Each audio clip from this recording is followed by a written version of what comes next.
en Estados Unidos, así lo denuncié. Censura sin censura. Censurados otra vez y sin censura con mucho esfuerzo de nuevo.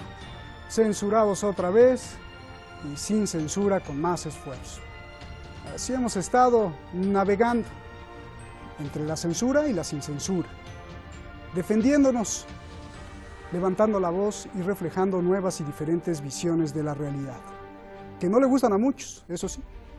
Así, perseguidos por la censura, cumplimos 8 años. 8 años con un gran equipo que ha sufrido por todos lados, pero sobre todo con un gran corazón que creo jamás se debe de perder, porque cuando lo perdamos no habrá sentido. Y eso no solo está en nuestras manos, sino en las manos de usted, de exigir siempre a las redes que dejen hablar a todos y también exigirnos a nosotros que contemos la versión completa, las versiones completas y que no ocultemos las verdades. 8 años de lucha y hasta siempre. Soy Roberto de la Madrid y esto, desde cualquier parte del mundo, Detrás de la Razón.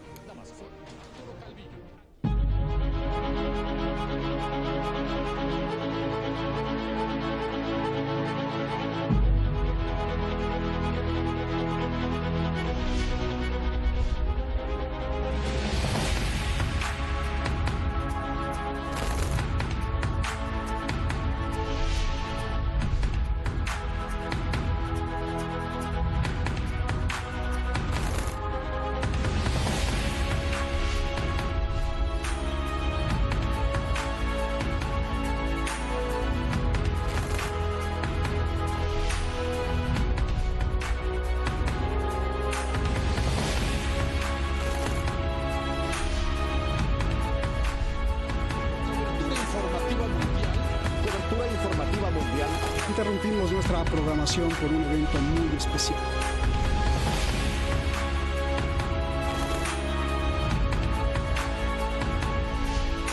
Cobertura informativa mundial a través de Hispan Televisión. Soy Roberto de la Madrid.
We do not fear people speaking freely from the pulpit.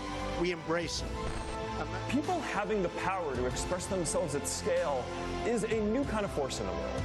But I actually believe that the much bigger story is how much these platforms have decentralized power by putting it directly into people's hands.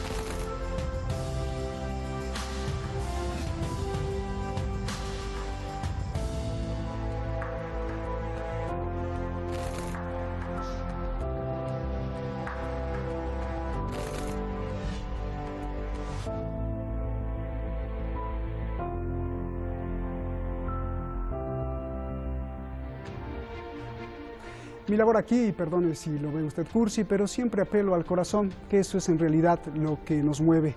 Porque cuando morimos, pues no importa cuánto hicimos, ni cuánto éxito, ni cuánto dinero, sino lo único que valdrá será esa energía de haber compartido, reído y amado. Por eso, estos años que he estado aquí, Se los dedico a mi madre Julieta, a Rosita, a mis hermanos, a Julio Antonio, a mi novia, a quien me trajo aquí y a mis amigos, al director de la cadena, por supuesto, Ali Yaredar, y a mis amigos, porque sabe usted, no son mis compañeros de trabajo, ni son mis colegas, son mis amigos los que hacemos Detrás de la Razón y todo esto que usted ve. Y todos les damos a usted las gracias por mantenernos en las listas más altas de preferencias en el mundo. Muchísimas gracias. Hoy tenemos dos grandes, ya los vemos aquí en el videogol, dos grandes, el gran periodista con una labor incansable tanto en Estados Unidos como en México y ahora en todo el mundo, Rubén Luengas, y el gran abogado internacional, experto en cómo la historia y la realidad esconden y exhiben también los grandes retos del ser humano, Francisco Fernández Cruz Sequera. Un placer a los dos tenerlos aquí. Tengo muchas preguntas, les ruego a los dos respuestas muy cortas. Rubén, comienzo contigo. Antes de entrar a hablar de la censura, hemos cumplido 8 años, te pregunto, ¿cuál es la importancia de medios como Hispan TV, como Detrás de la Razón o como Entre Noticias, tu canal, rubenluengas.com? ¿Qué hemos ganado como programas y como público también? Porque te confieso que yo también te veo, por favor.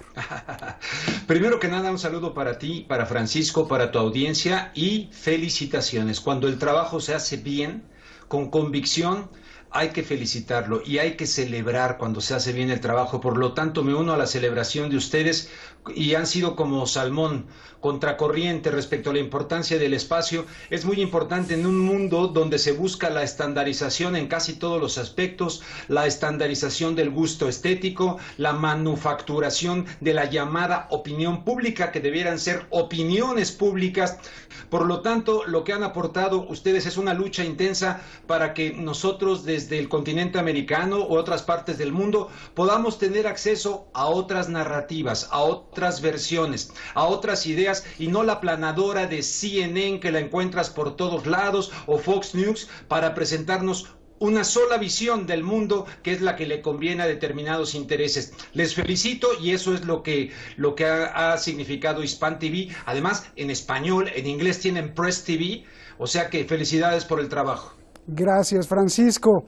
Gracias por estar aquí. Antes de hablar de la censura, ¿cuál es la importancia que haya foros como estos y analistas como Rubén, como tú, que se puedan expresar? Yo, desde mi posición humilde, lo primero que quiero es enviarte un abrazo a ti, hermano, y un abrazo muy fuerte a Rubén, al que sabe que admiro muchísimo, porque sois los dos periodistas más valientes con los que cuenta México. Y eso es muy difícil en un país tan grande por su historia y por su numerosísima población. Entonces, me siento un privilegiado, casi como si me hubiesen invitado a una fiesta en la que me hubiese colado, en una fiesta a la que no estaba invitado, porque estoy con dos de los periodistas más grandes que existen en este momento. El gran logro de Detrás de la Razón radica básicamente en el corazón, como tú bien has dicho, de la persona que lo impulsa y lo dirige, que eres tú. Hace falta mucho valor para permitir que se diga en presencia de uno las cosas que se dicen en tu presencia y para permitir la crítica tan dura, tan mordaz y tan absolutamente implacable que ejercemos desde aquí contra la política del gigante del norte que está tan cerca de México y que verdaderamente muchas veces impresiona por su soberbia, por su chulería y por su maldad. Gracias. Qué bonitas palabras, gracias. A nombre de todos y todos los que nos ven y todos, pues gracias. Yo aprendí una nueva, chulería. ¿Qué significa ¿sí, no? chulería? ¿Qué significa chulería? ¿Qué significa chulería? Francisco. Pues la chulería, el ser chulo, es lo que es Trump. Es una persona que se muestra arrogante, prepotente, es el matón del patio del colegio que piensa que puede con todo y con todos. También en su segunda acepción es aquel que explota a una señora en una esquina y vive a su costa. Anda. Padrote allá en México.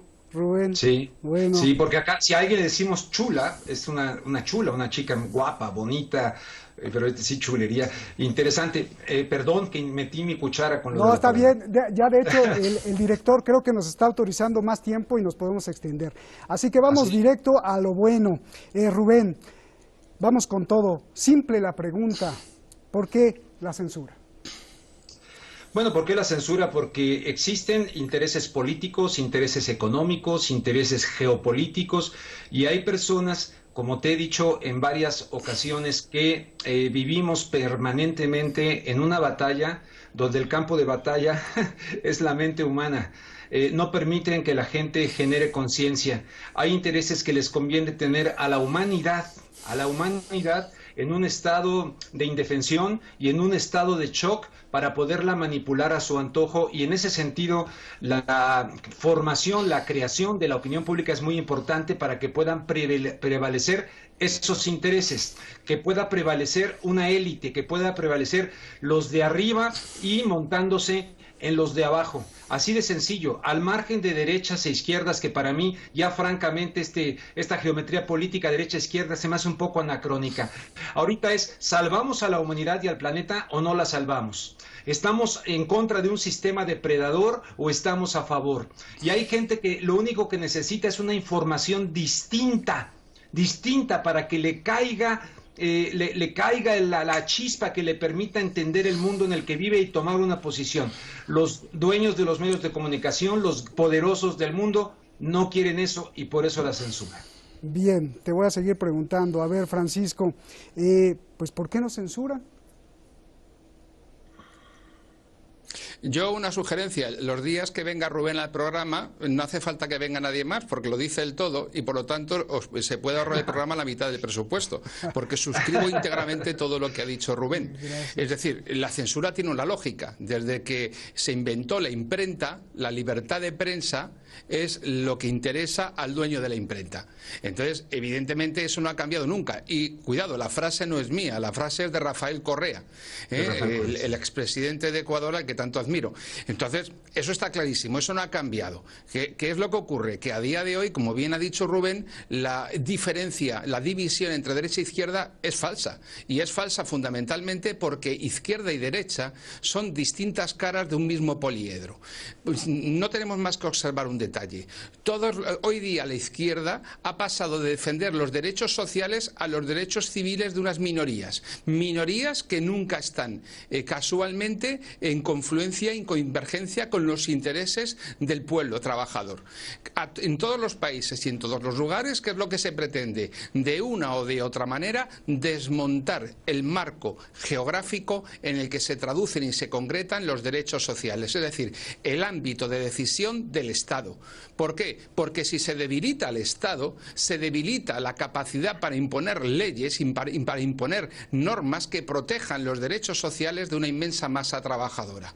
Por lo tanto, destruyendo al Estado, destruyendo las identidades, destruyendo las sociedades y las formas orgánicas de vida, como la familia, como el pueblo en el que nace la gente, en el que uno se define en su relación con los vecinos, para convertirlo en un simple individuo atomizado de una sociedad carente de raíces en todo sentido, es decir, en el triunfo del mercado, en el nihilismo de esa supraélite capitalista, de ese capitalismo global financiero, es su gran objetivo. Y ahí convergen en unos aspectos y en otros neoliberales y lo que Diego Fusaro, el filósofo italiano, que marxista, más marxiano que no marxista, está defendiendo en este momento, ¿no? Y es que en este momento la izquierda ha pasado del rojo al fucsia y de las barricadas a las mariscadas. Es decir, en lugar de hacerlo contra el capital, lo están haciendo por el capital. Y entonces la izquierda básicamente representa en este momento la traición a la causa de los trabajadores, la traición a la causa de la emancipación de los pueblos y de las personas.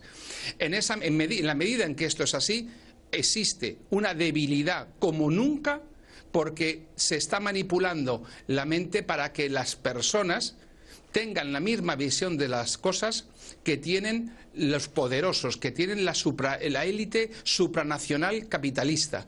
Por lo tanto, participan del sistema. Y cuando alguien llega y le dice y apunta con el dedo a esa élite capitalista, automáticamente surge una gran masa de gente que lo acusan con el dedo. Exactamente esto, y está en YouTube, sugiero a los telespectadores que lo vean, es aquella obra de teatro de Henry Ibsen, El enemigo del pueblo. Efectivamente, los tontos son mayoría y allá donde vayamos la mayoría de los tontos se impondrá. Y eso es lo que están haciendo con los medios de comunicación hoy día. Por eso no quieren los vídeos de Hispan Televisión, para seguir fabricando tontos sin capacidad crítica.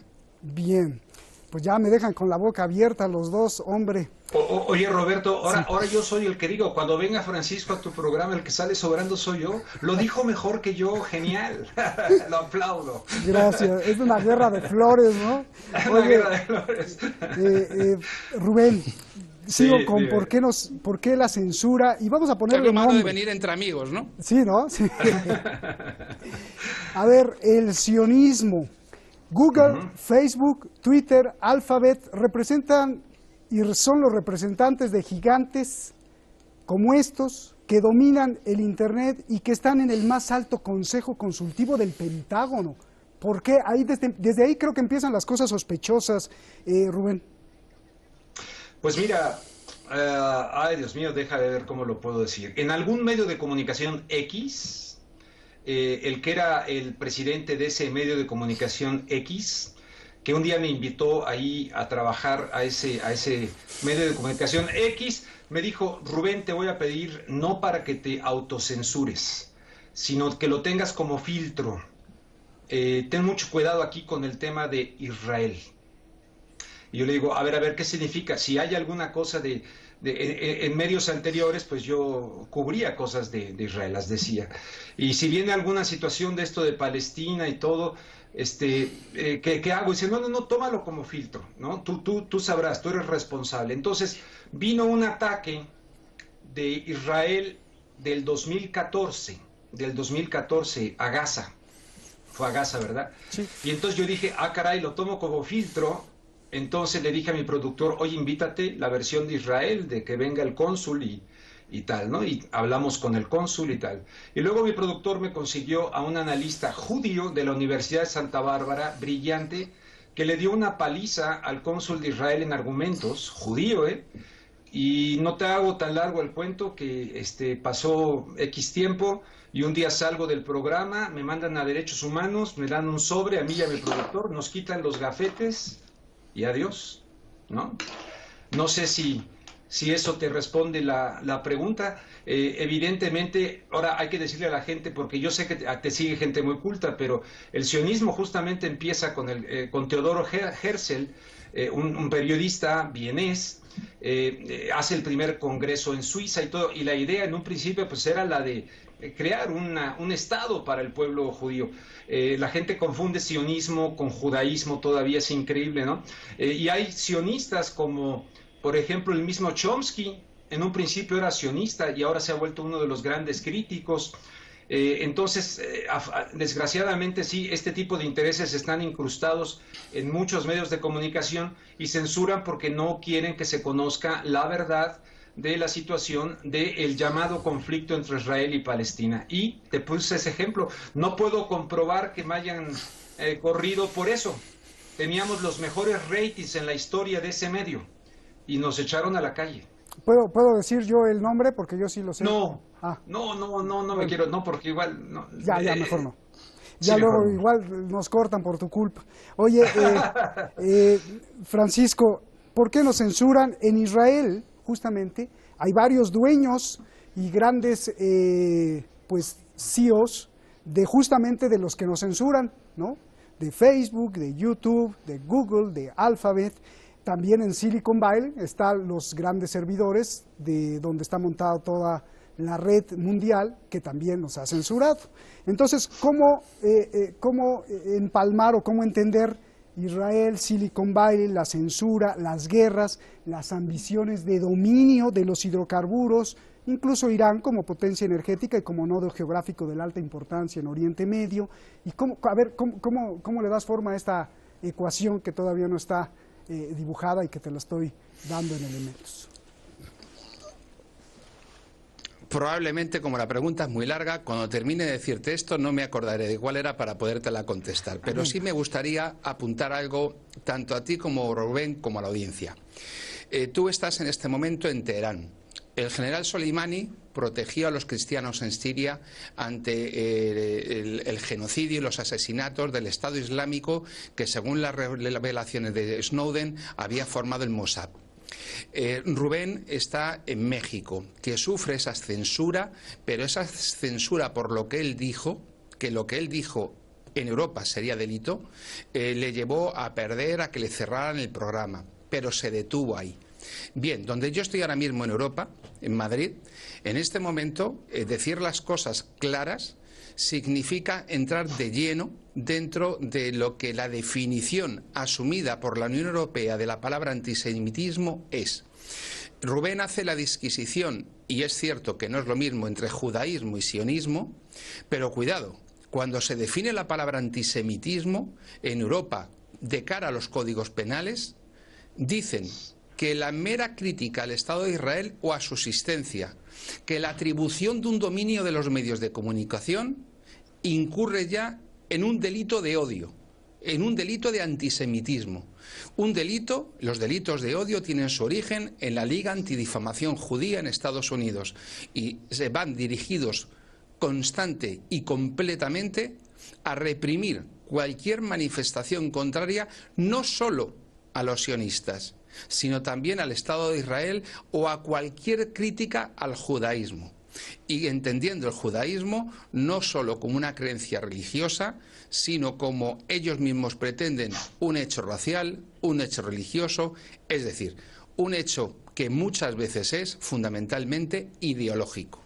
Bien, contestar a esta pregunta hablando sobre, como ya he hecho otras veces, sobre si existe o no existe un dominio de este grupo de personas sobre los medios de comunicación, o si determinan la política de Estados Unidos, o sobre si lo que están haciendo en Gaza es un genocidio, y la operación de la que ha hablado Rubén se llamó Margen Protector, fue en 2015 y provocó 3.557 niños heridos y 500 niños muertos en el lado palestino por un niño israelí muerto.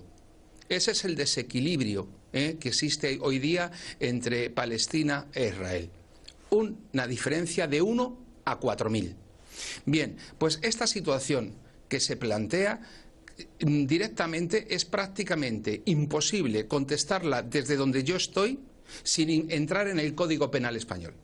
De hecho, este año se habla del resurgir del antisemitismo en Europa y con motivo de hace una semana, 10 días, de la conmemoración del tema de Auschwitz, se han comprometido todos los países a aumentar el nivel de represión sobre cualquier cosa de lo que ellos llaman antisemitismo.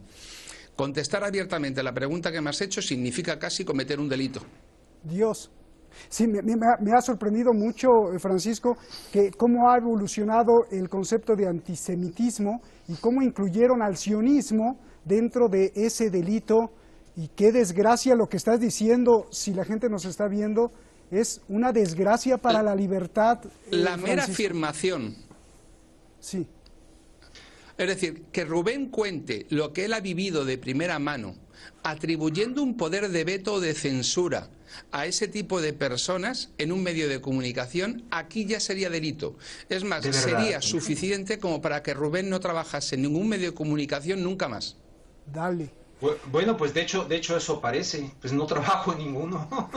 Oye, déjame decirte que curiosamente, fíjate, en paz descanse, mi mejor amigo durante mis años de vivir en los Estados Unidos era judío, argentino, de Córdoba, con familia en Israel.